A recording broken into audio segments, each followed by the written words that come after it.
Leah Membrey lost her brother Rowan 10 years ago when he sadly lost his life to suicide. Rowan was battling both depression and drug issues, and Leah wants to raise awareness, and this is a cause she's passionate about.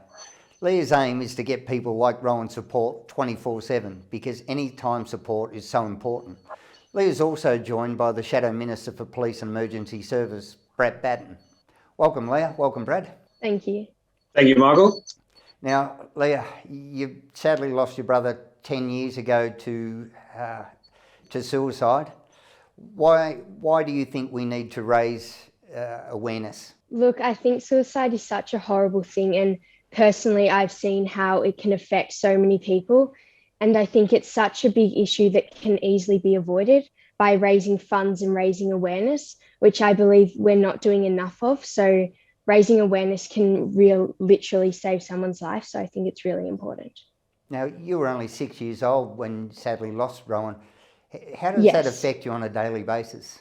I think surprisingly, still 10 years on, it still affects me so much. I think it's the little things that you miss out on, like for my 16th birthday, I had to drive to a cemetery instead of going to his house, or even for my Deb that's coming up, the rest of the family can be there, but he can't. I think the little things that just remind you that he's not there. Now, Brad, as a former frontline police officer and the Shadow Minister for Police, you would have had a fairly solid grounding in the impact of mental health issues in the community. What do you think needs to happen?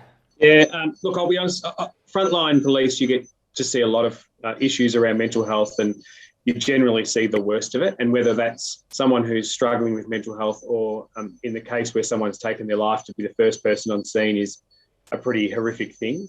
And it was actually something that Leah posted recently, and I'm sure we'll be able to share that photo, but Leah posted a photo on Instagram 10 years on of herself standing next to a coffin of her brother. And if that doesn't hit you hard, then nothing will. And I applaud her for the courage to get out there, because the biggest thing there is actually raising awareness. And increasing training in the police, etc., is one thing, but making the awareness through the community so people have got the confidence to talk up about it, I think, is really important. Now, Leah, we seem to have an abundance of awareness, but this doesn't seem to be translating into actionable outcomes. So I've never seen mental health so much on the forefront of people's discussions, but it doesn't seem like a lot's changed. What would you like to see change? I think just overall having more of awareness and speaking up on, excuse my dog in the background, just sort of having more, it's as much as we speak up about it, I think the stigma is still so there, and it's something that we shouldn't stigmatize. So I think just sort of removing that and just keep on raising awareness and realizing how much it affects people, and that even though it's such a hard thing to talk about, it doesn't mean that we shouldn't talk about it at all. I think there has to be ways in schools, in communities, really everywhere, workforces everywhere, that we can talk about it without feeling ashamed. Yeah. Well, I'll put my hand up, and I've had my mental health challenges throughout life at different stages, and I was fortunate enough to have the support and come out the other side of it. But Brad, as a police officer, how does the support go with those that are left behind after suicide has entered their reality? How do you think that is catered for? People such as Leah that are left impacted by it.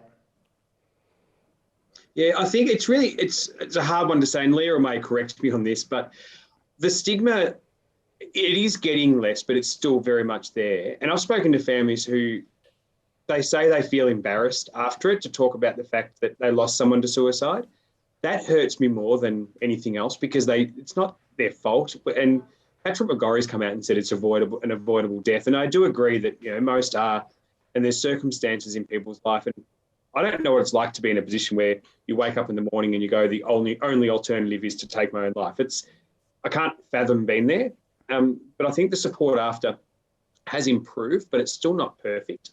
And I just think some of the things that could change there in our mental health, and I know we had the Royal Commission, is what do we do with the families after and the community? We saw through our community, and Leah's lived in our area, same as myself, our whole life. we saw a spate of suicides in about 2012, and we saw another one just recently. And I remember speaking to a teacher who said, when I go into the classroom after I've lost a student, I was sort of told to be strong, told not to cry, and they didn't even know if they were allowed to use the word suicide. And then you think to yourself, number one, you should be allowed to use this word suicide. Number two, I prefer it if the teacher cried, because I want the kids to know that it hurts and that it's not a good option and then other people left behind. And I think that's probably one of the things. If I was to change anything, I'd be changing the way that we react to it after, to make sure there's support, to let everybody know whose fault it's not. And also then to go back to the schools and say, you know what, teachers, principals, it's okay to let the kids know you're hurt, because I want them to know that if they do decide to take their life, people aren't sitting around patting them on the back saying how awesome they are. They're actually sad they're gone. And I think that's really important. Now, Leah and Brad, you're both here because you're raising money for the cause. Do you want to tell us a little bit about that, Leah? Yeah, so I think right now there's a big gap, I guess you'd say, in funding for mental health awareness and especially helplines. So many kids are being left without people being able to help them when they're trying to reach out and trying to get help to save their life, like it is that. And there isn't enough funding. So I think I'm really passionate about this, and hopefully we'll be able to raise a lot of money to be able to help kids and save people's lives by doing that. And Brad, how do we go about that? How do we find out? Yep, so we've teamed up with Kids Helpline, and we've been very lucky to have some great sponsors on board. We've got a major sponsor and partner in First National who have come on board as a major funder, and we've got other sponsors that are coming through as well and assisting. But we're doing a comedy night in. This night will be a night where you can sit at home, have a bit of a laugh, have a beer or wine. You'll get a 7-day period to watch it, but we'll have it focused on one premiere night. It's only $23. We'll have all the details. I'll send them off so you can put them in the link as well. They can buy a ticket on Ticket Tech. It's only $23. If you've got 5 people in your house, that's not a lot of money, between 5 people to watch one show. If you want to donate more, we'll always take more. But it's of that, $3 is to run the full production, to run the whole show, and $20 goes directly to Kids Helpline. Just for a statistic for you, Michael, which is really important. In the first 6 months of this year, there was a 200% increase in 5-year-olds. And I'll just confirm it's 5-year-olds ringing Kids Helpline. Most of them are ringing because of issues at home and they're worried about their parents. And that also will impact on their mental health for life. But every age group is over 50% up this year.